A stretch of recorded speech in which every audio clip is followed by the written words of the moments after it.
O Chamado de Cthulhu, de H.P. Lovecraft.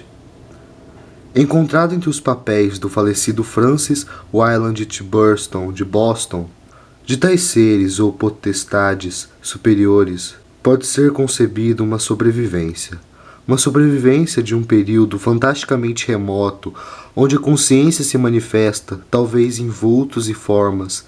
Desde então, repelidos pela maré montante da humanidade, formas das quais apenas a poesia e a lenda captaram uma memória fugaz e as chamaram deuses, monstros, seres místicos e de todos os tipos e espécies. Algernon Blackwood. Esse que é um famoso escritor inglês do gênero horror e muito admirado por Lovecraft. Capítulo 1. O horror de argila. A coisa mais misericordiosa do mundo, acho eu, é a incapacidade da mente humana correlacionar tudo o que ela contém. Vivemos em uma plácida ilha de ignorância em meio a mares tenebrosos de infinidade e não estamos destinados a chegar longe. As ciências, cada uma puxando para seu próprio lado, nos causaram poucos danos até agora. Mas algum dia, a junção das peças do conhecimento disperso nos descortinará visões tão terríveis da realidade de nossa pavorosa posição dentro dela, que só nos restará enlouquecer com a revelação ou fugir da iluminação mortal para a paz e a segurança de uma novidade das trevas. Os teosofistas imaginaram o admirável esplendor do ciclo cósmico no qual o nosso mundo e a raça humana são incidentes transitórios. Eles sugeriram estranhos remanescentes com termos que congelariam sangue se não fossem mascarados por um suave otimismo. Mas não foi deles que chegou o especial vislumbre de eras ancestrais proibidas que me arrepia ao lembrar e me enlouquece nos sonhos. Esse vislumbre, como todos os pavorosos vislumbres da verdade, revelou-se de uma hora para outra com a junção acidental de peças separadas. Nesse caso, uma velha notícia de jornal e as anotações de um professor já falecido. Espero que ninguém mais junte essas peças. Se eu viver, jamais as juntarei. Deliberadamente, um elo, a tão odiosa cadeia, com certeza. Imagino que o professor também pretendia guardar silêncio sobre a parte que sabia, e que teria destruído suas anotações se a morte súbita não o tivesse colhido. Meu contato com o assunto começou no inverno de 1926 para 1927, com a morte do meu tio-avô George Gamel Angel, professor emérito de línguas semitas na Universidade Brown Providence, Rhode Island. O professor Angel era muitíssimo conhecido como uma autoridade em inscrições antigas e costumava ser consultado por curadores de museus importantes, de forma que muitos se lembrarão de seu falecimento aos 90 anos de idade. No meio do local, o interesse foi intensificado pela obscuridade da causa da morte. O professor fora atingido quando voltava do barco de Newport, caindo de repente. Segundo testemunhas, depois de receber o encontrão de um negro com um ar de marinheiro que saiu de uma das vielas tenebrosas da ladeira íngreme, que servia de atalho do cais até a casa do falecido, na William Street. Os médicos não conseguiram detectar nenhuma doença visível e concluíram, depois de um debate confuso, que o fim se devera a alguma obscura lesão cardíaca provocada pela subida apressada de uma ladeira tão íngreme por um homem tão idoso. Na ocasião, tive por que discordar dessa conclusão, mas ultimamente me sinto inclinado a estranhar, e mais do que estranhar. Na qualidade de herdeiro e executor testamenteiro de meu tio-avô, pois ele morreu viúvo e sem filhos, teria de examinar seus papéis com certa meticulosidade e para esse fim transferi todas as pastas e arquivos para minha moradia em Boston. Boa parte do material que eu correlacionei será ao futuro publicado pela Sociedade Arqueológica Americana. Mas havia uma caixa que me intrigou sobremaneira e não quis expô-la a outras vistas. Ela estava trancada e não conseguia encontrar a chave, até que me ocorreu olhar a argola de chaves que o professor trazia sempre no bolso. Consegui então abri-la, mas ao fazê-la, deparei-me com um obstáculo maior e ainda mais protegido, pois qual poderia ser o significado do estranho baixo relevo de argila e os apontamentos, divações e recortes de jornais desconexos que encontrei. Teria meu tio em seus últimos anos se transformado em um crédulo das mais levianas imposturas, resolvi então procurar o excêntrico escultor responsável por aquela aparente perturbação da paz do espírito de um velho. O baixo relevo era um retângulo tosco com menos de 1 polegada de espessura e cerca de 5 por 6 polegadas de área, de origem ao que tudo indica moderna. A atmosfera e as sugestões de seus motivos estavam longe de ser modernas, porém, pois não obstante a excentricidade de cubismo e futurismo serem muitas e alucinadas, elas não reproduzem a miúde aquela regularidade críptica que emerge de documentos pré-históricos, e o grosso daqueles desenhos com certeza parecia ser algum tipo de escrita, conquanto minha memória, embora familiarizada com os papéis e as coleções de meu tio, não consegui de maneira alguma identificar aquele tipo particular ou mesmo inferir suas filiações remotas. Ao alto desses aparentes hieroglifos havia uma figura com a finalidade evidentemente decorativa, embora seu estilo impressionista prejudicasse a formação de uma ideia muito precisa de natureza. Parecia uma espécie de monstro, ou símbolo representando um monstro, cuja forma só poderia ter sido concebida por uma fantasia mórbida. Se digo que minha imaginação, um tanto extravagante, forjou imagens simultâneas de um polvo, um dragão e uma caricatura humana, não estarei sendo infiel ao espírito da coisa. Uma cabeça carnuda e tentaculuda coroava um corpo grotesco coberto de escamas, com asas rudimentares, mas era o contorno geral de um conjunto que o tornava mais aterrorizante. Por trás da figura havia a vaga sugestão de uma paisagem arquitetônica, ciclópica, exceto por uma pilha de recortes da imprensa. Os textos que acompanhavam essa extravagante eram obras recentes de mão do professor Angel, sem menor pretensão a um estilo literário. O que parecia ser o documento principal se intitulava Culto de Cthulhu, em caracteres cuidadosamente grafados para evitar a leitura incorreta de uma palavra tão vulgar. O manuscrito estava dividido em 2 seções. A primeira, intitulada 1925, O Sonho e Obra do Sonho de H.A. Wilcox, Thomas Street, 7 Providence, R.I. E o segundo, Narrativa do Inspetor John R. Lesgrance, Bielville Street, 121, Nova Orleans, L.A. Em 1908, notas sobre o mesmo e Professor Webb's Act. Os outros papéis manuscritos eram todas anotações breves, alguns deles relatos de sonhos bizarros de diversas pessoas, outros citações de livros e revistas teosóficas, especialmente de Atlantis and the Lost Lemuria, e o resto, comentários sobre antigas sociedades secretas e cultos proibidos, com indicações de passagens de livros de referência de antropologia e mitologia como Golden Bough. A maior parte dos recortes aludia a doenças mentais excêntricas e surtos de loucura ou mania coletiva na primavera de 1925. A primeira metade do manuscrito principal relatava uma história muito estranha. Ao que parecia, em 1º de março de 1925, um jovem magro e soturno de aspecto neurótico e exaltado tinha procurado o professor Angel, levando um curioso baixo relevo de argila ainda muito fresco e úmido. Seu cartão trazia o nome Henry Anthony Wilcox, e meu tio identificara como o filho mais jovem de uma excelente família que ele conhecia de longe. O jovem era estudante de escultura na escola de desenho de Rhode Island e morava no edifício Flower de Lis, perto daquela instituição, Wilcox era um jovem precoce de gênio conhecido, mas grande excentricidade, e desde a infância ele chamava a atenção pelas histórias bizarras e sonhos curiosos que tinha o hábito de relatar. Ele se considerava psiquicamente hipersensível, mas para o povo pacato da antiga cidade comercial, ele não passava de um esquisitão. Sem nunca se misturar muito com sua própria gente, ele foi perdendo aos poucos a visibilidade social e agora só era conhecido de um pequeno grupo de estretas de outras cidades. Mesmo o Clube de Artes de Providence, zeloso de seus conservadorismo, o considerava um caso sem esperança. Por ocasião de visita Dizia o manuscrito do professor, o escultor, de repente, pediu a ajuda dos conhecimentos arqueológicos de seu anfitrião para identificar os hieroglifos dos baixos relevos.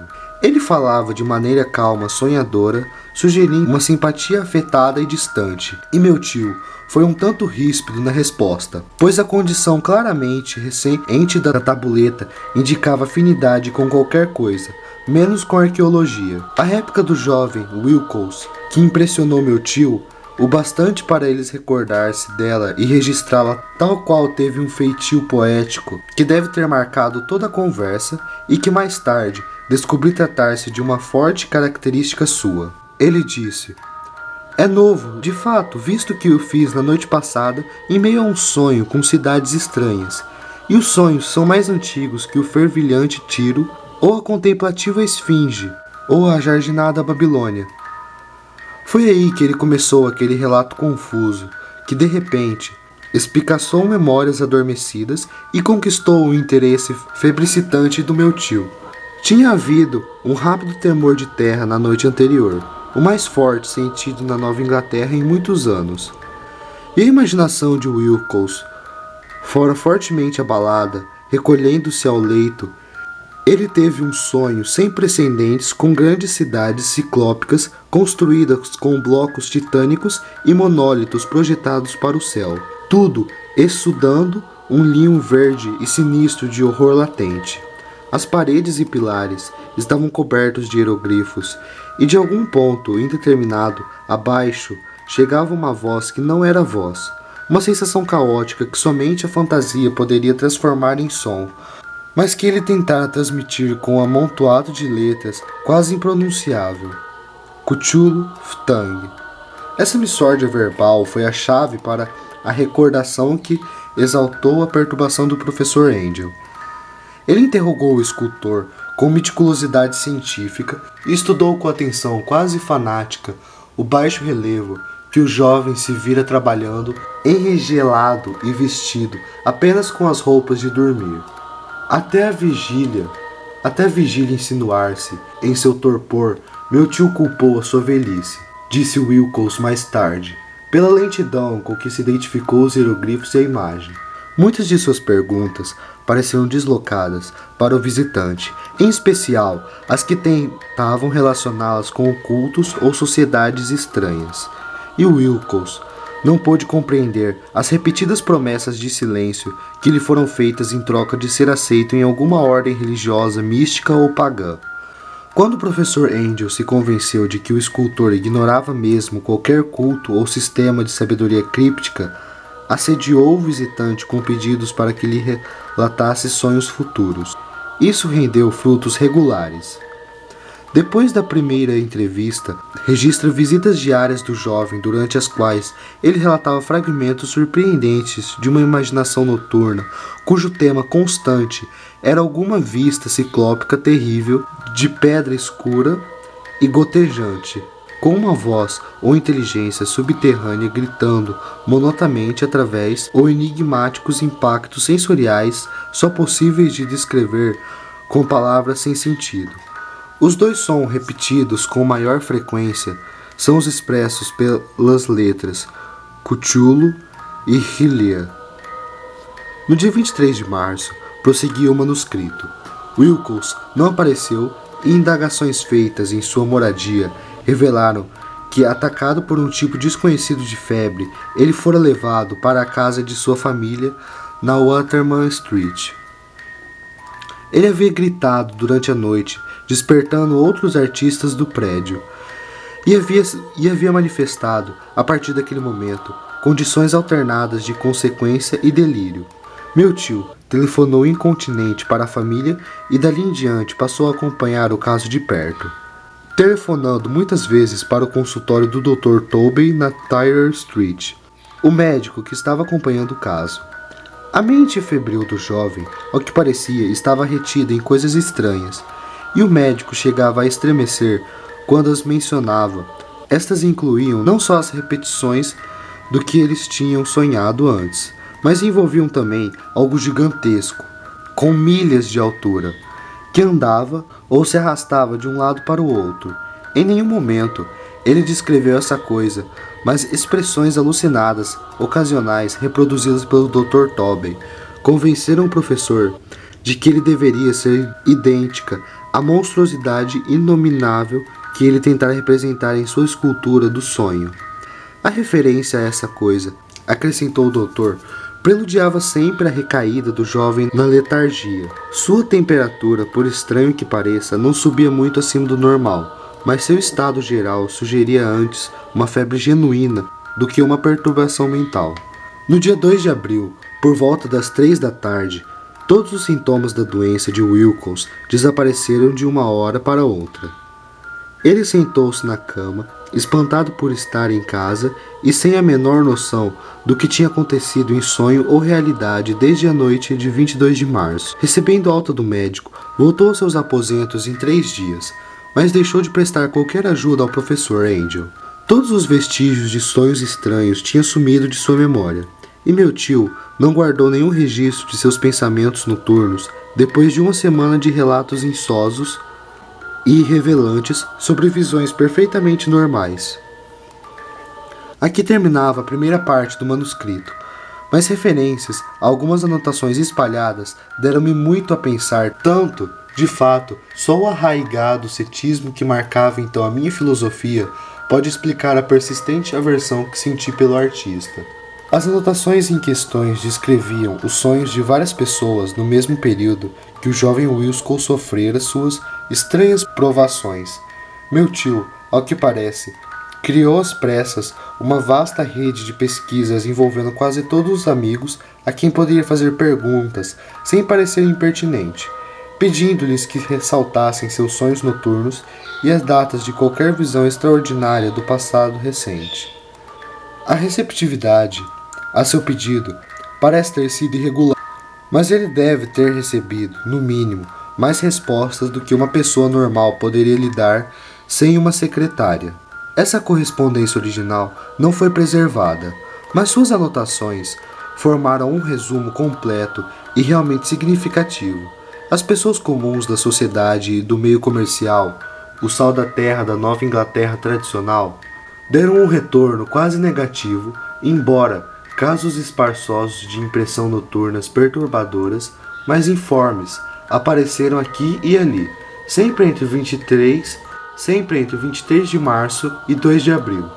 O tempo do delírio do jovem Wilcox, os homens de ciência foram afetados um pouco mais, embora que, de 4 casos de descrição vaga, surgiram vislumbres fugidos de paisagens exóticas, e em um caso seja mencionado o pavor de alguma coisa anormal.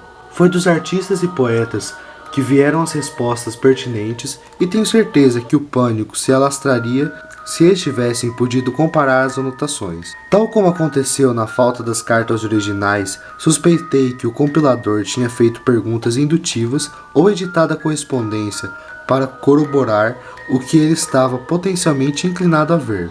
Isso reforçou a minha ideia que o Wilcox, de alguma forma, conhecedor dos dados antigos que meu tio possuía, via se insinuando junto ao veterano cientista. As respostas daqueles estetas contavam uma história perturbadora de 28 de fevereiro a 2 de abril. Uma grande parte delas havia tido sonhos extraordinários e a intensidade dos sonhos havia sido muito maior durante o período do delírio do escultor. Mais de um quarto dos que relataram algo registravam cenas e sons vagos parecidos com os descritos por Wilcox, e alguns sonhadores confessaram ter sentido um intenso pavor da gigantesca e indescritível criatura avistada quase no fim. Um caso que a anotação descreve como ênfase muito triste. O indivíduo, um arquiteto muito conhecido, propensões para a teosofia e o ocultismo, tornou-se um louco furioso na data de acesso do jovem Wilcox e expirou alguns meses mais tarde depois de gritar incessantemente para ser salvo por algum invasor fugido do inferno. Se meu tio tivesse organizado esses casos por nome em vez de números, eu poderia tentar confirmá-los e fazer algumas investigações pessoais, mas do jeito como as coisas se deram, só consegui localizar alguns. Desses, porém, confirmei as anotações por completo. Muitas vezes me perguntei se esses poucos. É bom que não lhes chegue nenhuma explicação. Os recortes da imprensa, como sugeri, abordavam casos de pânico, mania e excentricidades durante o período em questão. O professor Angel deve ter se valido de um serviço especial, pois era imenso o número de recortes de fontes espalhadas por todo o globo. Aqui um suicídio noturno em Londres. Alguém que dormia sozinho havia saltado pela janela depois de lançar um grito assustador.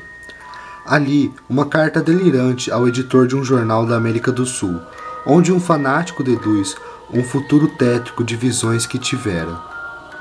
Um despacho da Califórnia descreve uma colônia de teosofistas distribuindo mantos brancos em massa para algum acontecimento glorioso, que nunca chega. Enquanto notícias da Índia falam com reservas de sérias rebeliões de nativos no final de março. Orgias de voodoo multiplicam-se no Haiti e postos avançados na África registram murmúrios ominosos. Funcionários americanos nas Filipinas sentem que algumas tribos estão inquietas naquele período e policiais de Nova York são atacados por levantinos histéricos na noite de 22 para 23 de março. Na região oeste da Irlanda, também ocorrem abundantes rumores e lendas fabulosas, e um pintor de temas fantásticos, Ardois Bonot, expõe uma blasfema paisagem onírica no Salão de Primavera de Paris de 1926, e são tão numerosos os distúrbios registrados em asilos de loucos que só um milagre poderia ter impedido a comunidade médica de observar os estranhos paralelismos e tirar conclusões enganosas. No todo, um espantoso maço de recortes, e até hoje mal consigo entender o calejado racionalismo que me fez deixá-los de lado. Mas eu estava convencido então de que o jovem Wilcox tinha conhecimentos dos assuntos mais antigos mencionados pelo professor.